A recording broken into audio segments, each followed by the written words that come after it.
Well, we are in a sermon series that we've entitled In Chains on Fire.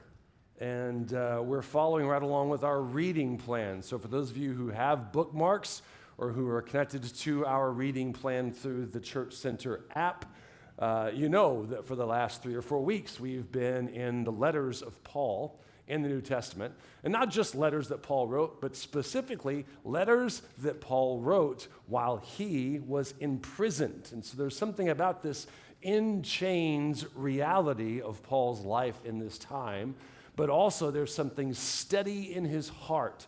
His zeal is obvious. And so what we've done over the course of the last 3 or 4 weeks is we have just taken a chunk of text that we've been reading a week prior and then done a deep dive into what we're reading on Sundays. That's what we're going to do again today.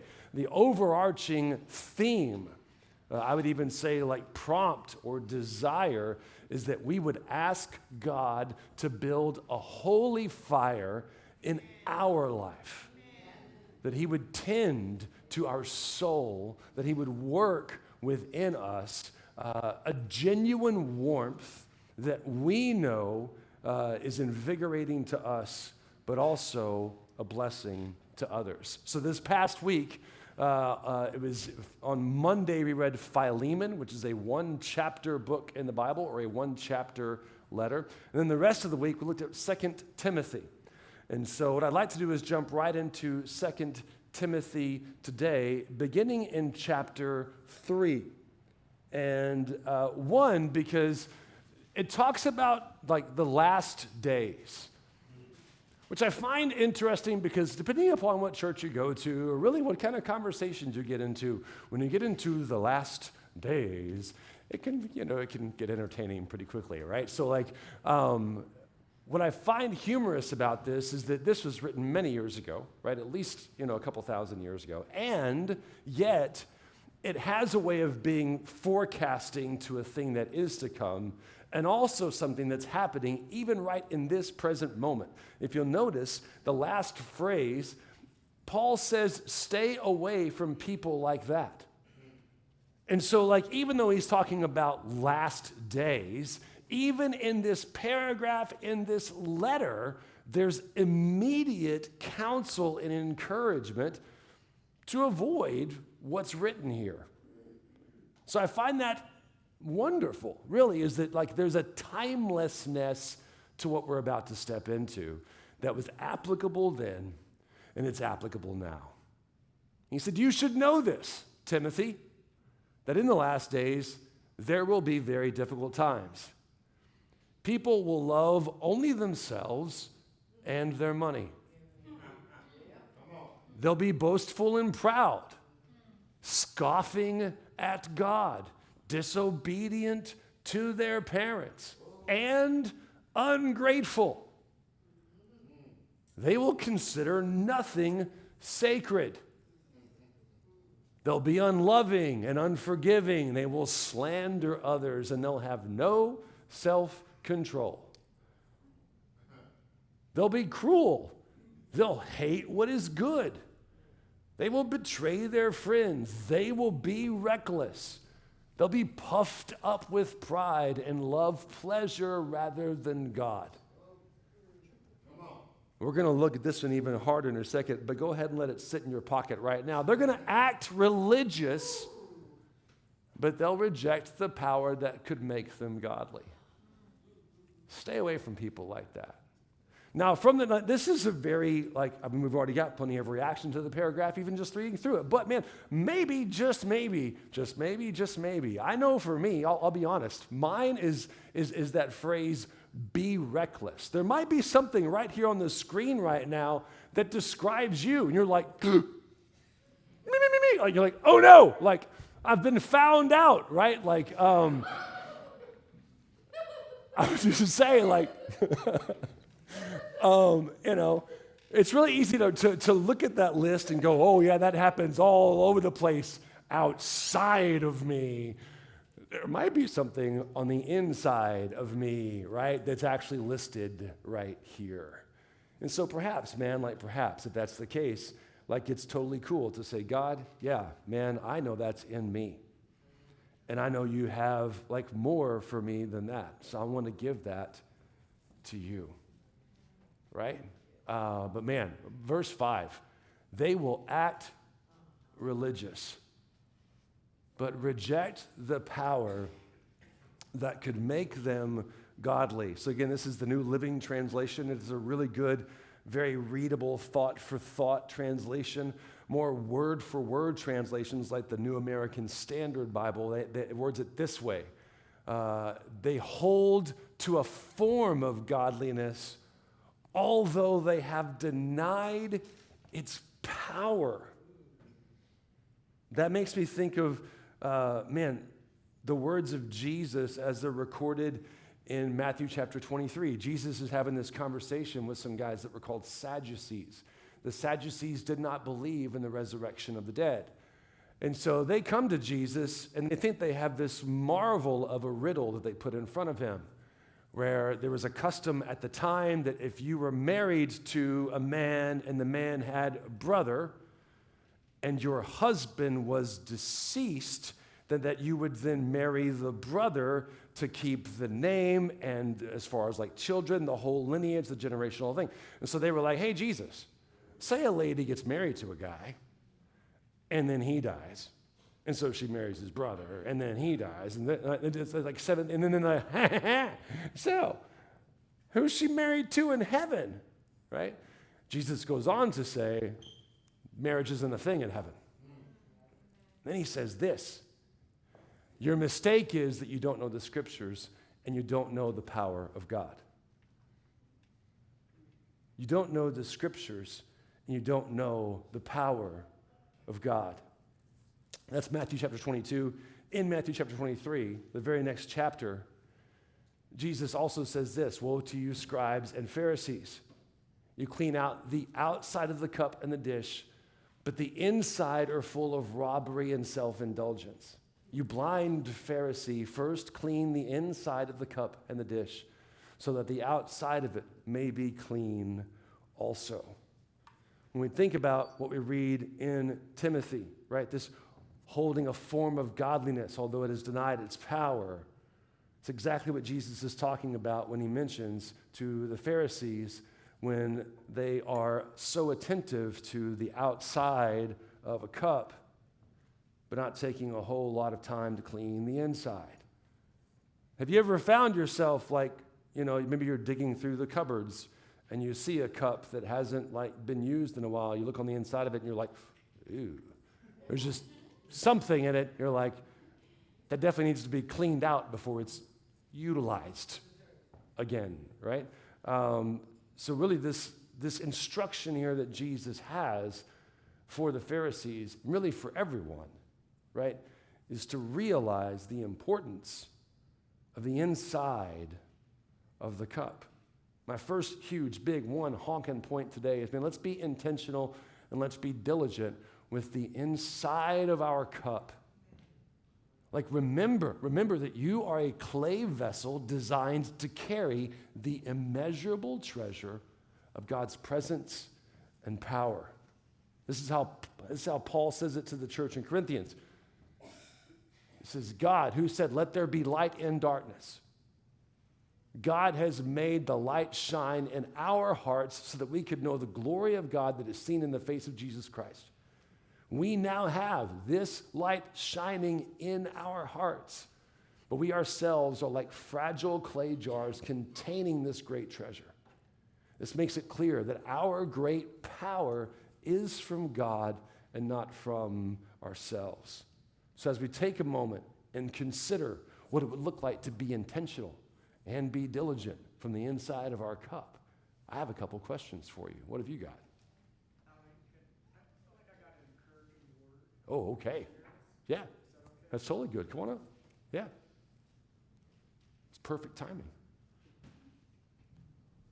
It has to do with the verse you started off with, like in latter times. Yeah. And the image I've got was like a vacuum cleaner nozzle, and you're vacuuming. and something can be right near it, but the direction of it's not pointed at it, so it doesn't get pulled in. But when you move the handle in that direction, whatever's near suddenly gets pulled in. I feel like the Lord is saying, as encouragement and even a warning kind of for us in Christ, that I think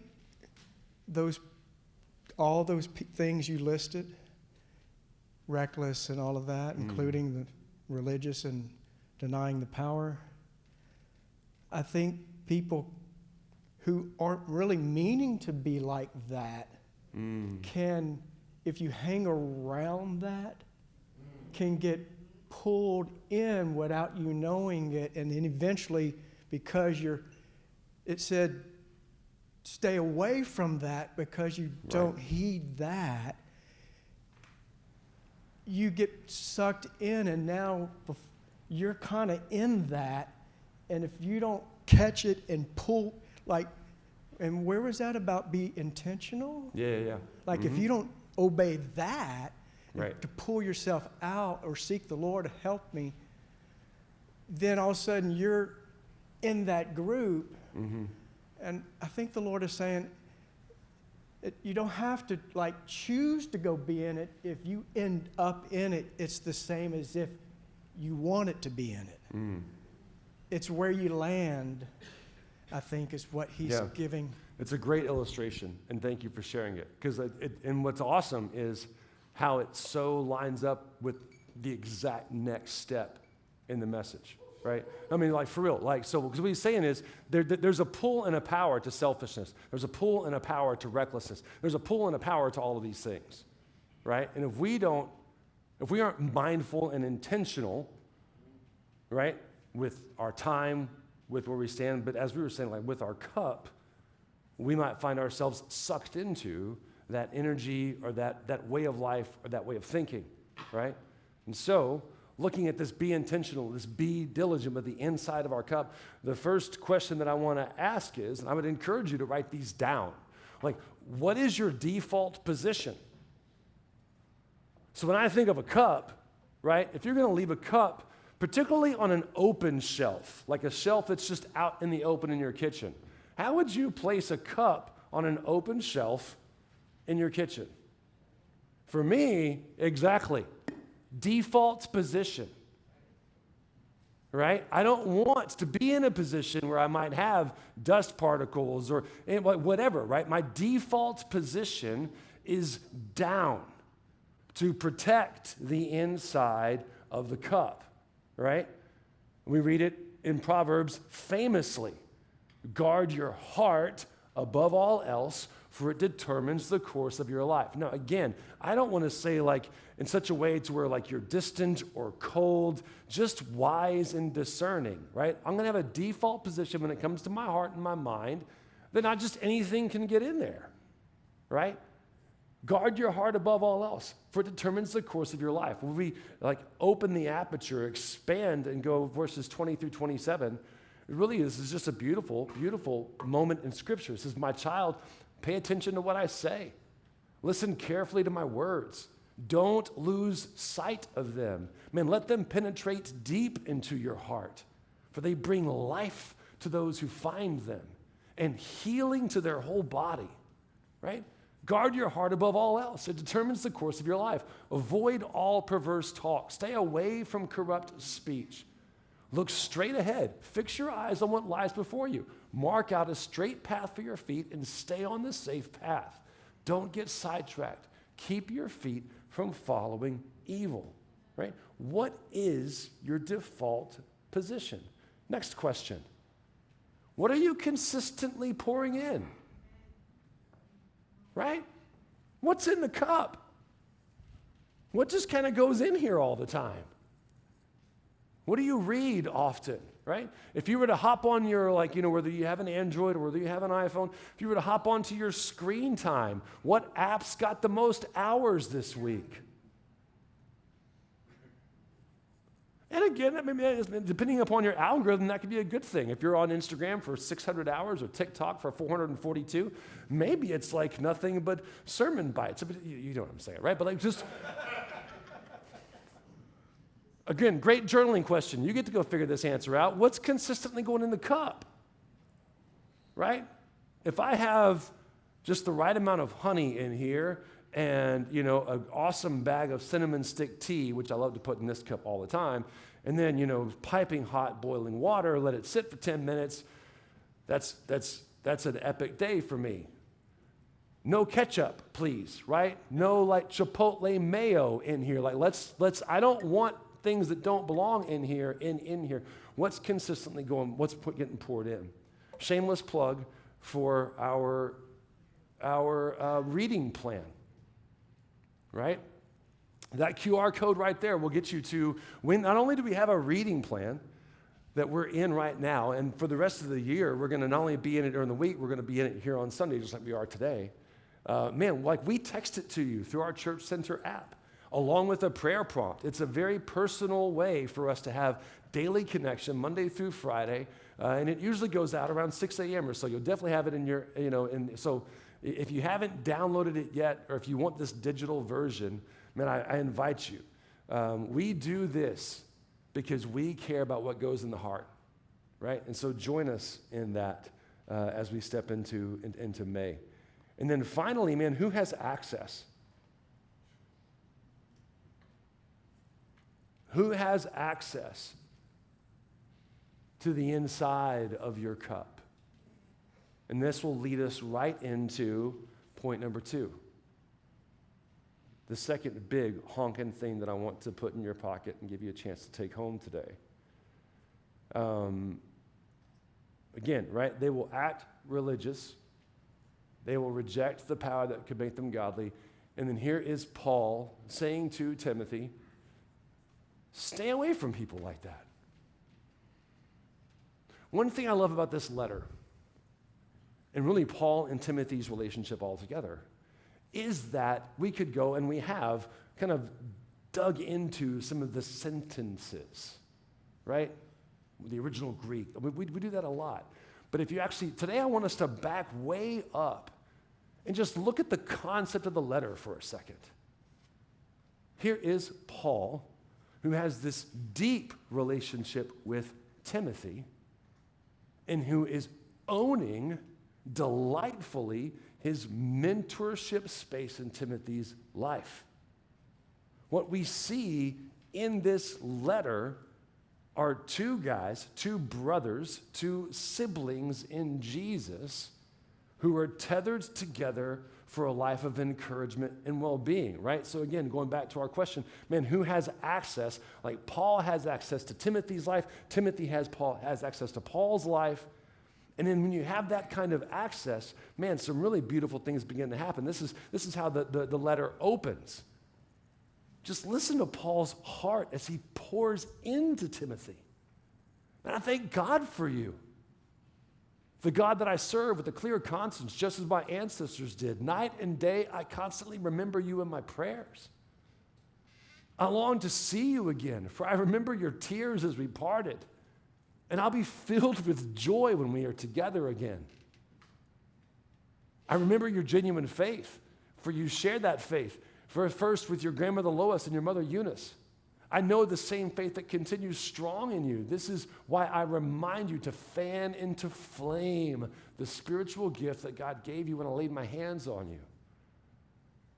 For God has not given us a spirit of fear and timidity, but of power and of love and of self-discipline.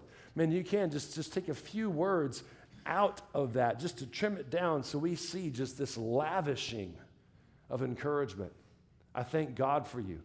Night and day, I constantly remember you in my prayers. I long to see you again. I remember your tears.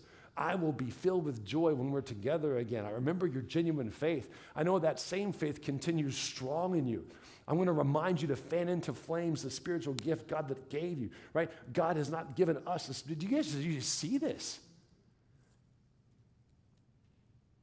And so, I mean, man, we are relational beings, right? Like we need people. I would say we also need to be choosy when it comes to who gets to be close to us, right? And again, I'm not. It's easy to to draw a quick conclusion to like, okay, Alan's saying be distant. No, that's not what I'm saying, right? I believe Jesus was close to everyone. Jesus was also strong in the core of who he was and could hold company with anyone without getting sucked up, right? I would love for us to be present, salt and light, to literally any corner that God calls us to. But as we cultivate that light, as we stoke that fire, we could and need to be choosy when it comes to who gets to be close to us. Big honkin' point number 2. Man, open yourself to God's leading as he connects you with this season's siblings. A little bit wordy, but I do believe, one, God's going to lead you to the person that will be pouring into you in this season. I would hope that if you've been connected with God and close to God for a while, you could look back and say, oh yes, I remember this person who was an encouragement to me in this season of my life, right? These siblings come in seasons. And who is it that God is giving you to? And who is it that God is giving to you? Who's your Paul? Who is it that's pouring into your life right now? Who is it that is for you, who is encouraging you, who believes in you? Who's your Timothy? Who are you pouring into? Who do you see that God has like brought close in this season for you to be like encouraging and for? I mean, is there someone that you just see you think, man, like I so want good for them?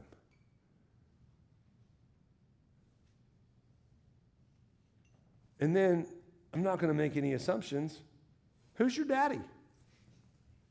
It's okay to laugh. I'm trying to be funny here. No, but think about it for a second. We're having a conversation about people who like are like in the faith, right? Paul and Timothy, this is a faith sibling situation. They're in the family of God. But I'm not going to just make the assumption that all of us here are saved. Like, who's your ultimate authority?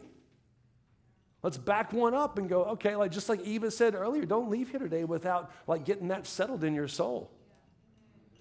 And it's not like, hey, like God's line is the right line, so get in line. It's not like that. It's like, man, every beautiful, mentoring, loving relationship, you know where that starts? It starts in the heart of God. And if you haven't given yourself to the heart of God, if you haven't entrusted your life, your mistakes, and your best days to Him, I'm going to invite you, like, let Him be your ultimate authority. Let Him be where the buck stops in your life. And Aaron, if you would, I'm going to invite you to come and play as we begin to wrap up, because I want to create some space for us to step into these questions just a little bit. So what does it look like for us to ask God to build a holy fire in our life? First, man, gosh, Eva, thank you so much for listening to the Lord and for being kind enough to share. Invite God in. If you have not ever had a relationship with God, or maybe, right now you're like, man, relationship is like, I know who God is, and I believe He is who He is, but right now I'm discouraged, or right now I'm hopeless, or right now I'm distracted, or right now I'm just not. If your options are far from God and near to God, and you're like, yeah, I'm probably more in this space, invite Him in. Get close to Him again. Say yes to His consistent desire to be close to you. It's the first thing that we can do. And again, whether it's like, man, I've never done this church thing, I've never done this God thing, this is all new to me. We are here to help you step into this. Or, man, if it's like, I've been around this stuff for a while, but I still don't have what I know is possible. Invite God in. Let him clean your cup.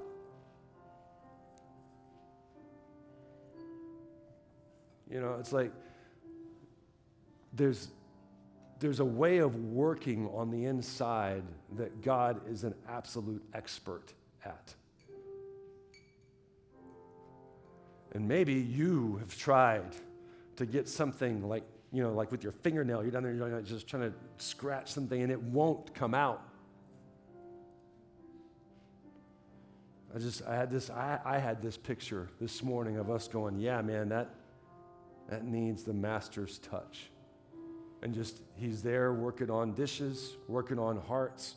And I walk up next to him and I just say, hey, Lord, will you do your work in that, please? Let him clean your cup.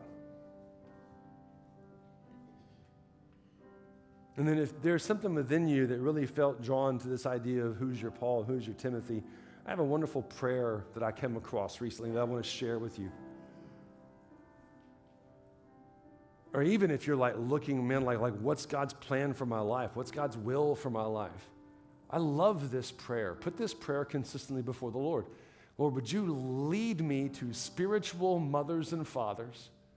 Would you lead me to spiritual brothers and sisters that will help me see and take the next step in my becoming? If you say, man, Lord, what's your will for my life?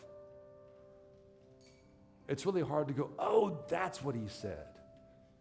But if we pray this prayer with open, simple curiosity, and then someone comes along, I was praying this prayer recently, and a very dear friend of mine who's a pastor in Idalou, Texas, an adjoining town from where I'm from, he just called me up. Literally 2 days after I prayed this prayer, and he said, man, I've been talking to my wife. I know that you guys aren't very close, but every time I talk about you, she feels like she knows you through me. And she just said out loud a couple days ago, I think you need more time with Alan. And so he called me up, and he goes, so I think I need more time with you. And I was like, cool, got you, God, spiritual brother. It was just like, oh, it's really easy to see the answer to this prayer. And what I love is it's like what is that next step of my becoming? What is that next step? What's the next thing you want to develop in? What's the next thing you want to grow in me?